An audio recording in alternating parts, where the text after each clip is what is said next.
This is Super Yacht News with E. Sisman. Motor yacht Ragnar boarded and detained by Norwegian military. Hi guys, welcome back to the channel. Welcome back to an kind of impromptu video.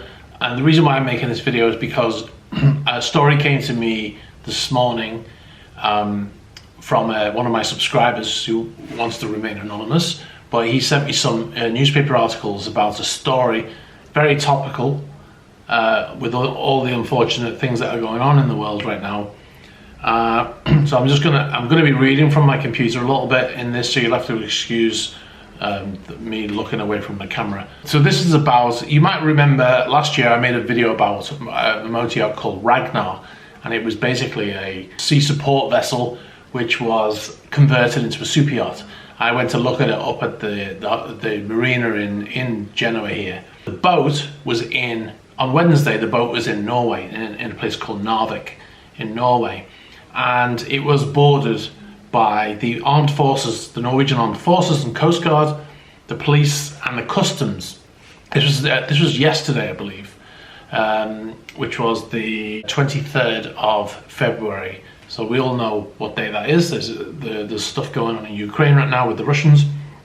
This boat is allegedly owned by a Russian who is a former KGB agent, and he is friends with Vladimir Putin, and he is now owns this yacht. And his name is Vladimir Strakowski.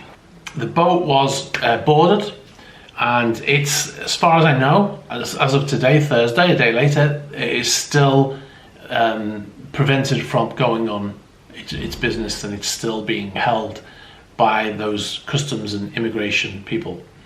You might immediately jump to what's happening in Ukraine, Russia, stuff like that. I think it's somehow connected, and we don't know at the moment what is going on. Now, what I will say is boats are regularly inspected and sometimes boarded.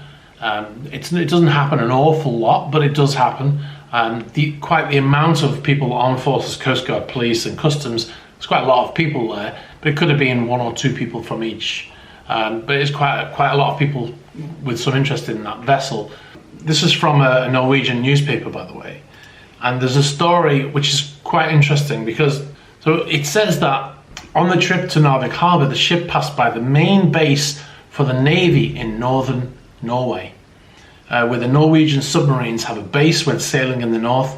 Ramsund Naval Base is also the logistics base for the Navy.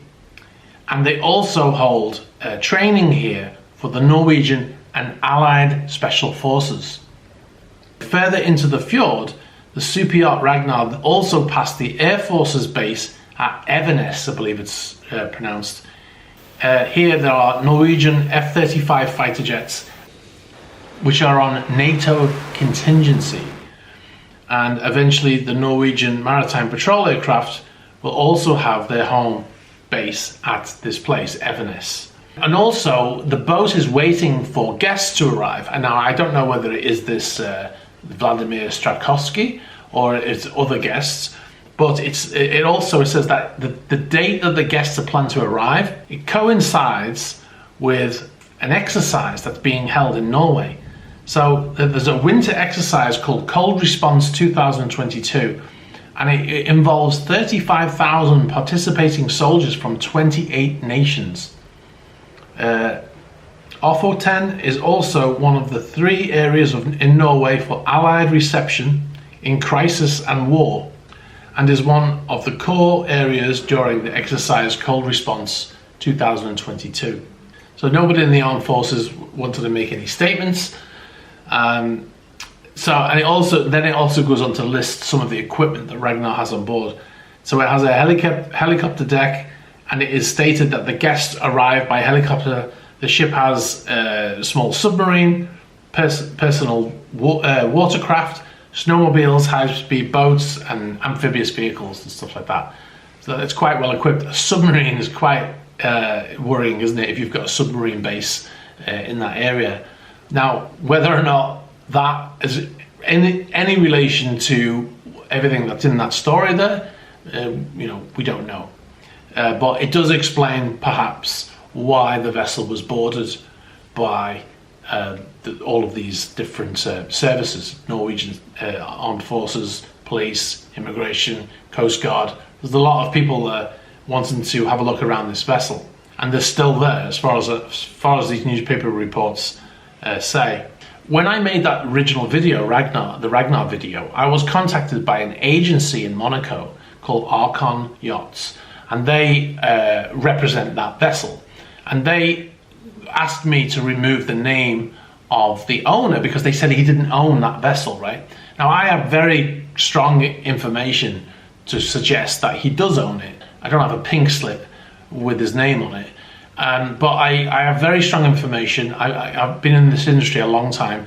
There is information. Now the newspapers are also saying that he is the owner, so they would have no doubt done research other than Googling some stuff, which is what these people suggest. But I asked them if they wanted to make a statement because I was going to make this video, and they wrote back and they said, "Thank you very much for your letter and your interest in addressing this matter. In actual fact, what I'm going to do is I'm going to post the full response to this below the video description because I don't want to read the whole thing out." So it says, "As regards to the inspection of Motoryacht Ragnar in Norway, the information described in Fremover.no, which is the newspaper I got the story from, publication is generally correct. This is a routine check which is often performed by the Norwegian authorities on vessels that arrive and stay in Norway." And that, like I said, this can be a routine inspection, and that one of the stories did explain that it is possible that it's just a routine inspection. And then it says, "As regards to the reference of the owner of Motoryacht Ragnar, we reconfirm our previous communication. Mr. Vladimir Stradovsky is not and has never been the owner of Motoryacht Ragnar or its donor vessel Sanneborg. Such information is entirely unsubstantiated, demonstrably false, and not reflective of the true position." And then they go on to say that the reason why everyone thinks this is because of a website called Super Yacht Fan, but that's not the only reason why people believe that he is the owner of this vessel. Anyway, like I said, I will put that below this in the item description because there is more to it. I actually covered most of it there, but there is a little bit more to it. So they're saying he doesn't own it, and it's completely normal for the vessel to have gone through these procedures. So I'll leave it there, guys. Let me know what you think. Let me know if you were in Norway and you were able to get some photographs of this. I got some photographs from the newspaper, which is great. But if you've got any way to get any photographs, that's great. If you've got any more information on this story, maybe you're in one of those services, or maybe you are a crew member on board, anybody get in touch with me. I keep my sources completely confidential. If you want to remain confidential, that's not a problem. But it's a very interesting story. It just seems odd that it happened the very day of the invasion of Ukraine, and also the fact that there's a big NATO exercise going to be happening there in a few weeks' time. But yeah, let's see what happens. But I will keep up with the story. I'll let you know what happens to the vessel, whether it's asked to leave or whether it is allowed to remain there. But anyway, guys, let me know what you think in the comments. And like I said, get in touch if you've got more information. But thanks very much for watching. I'm going to leave it here, and I'll catch up with you soon. All right, guys, bye-bye. Our previous communication, Mr. Vladimir Stradovsky, I don't know, Stradovsky, we'll go with that.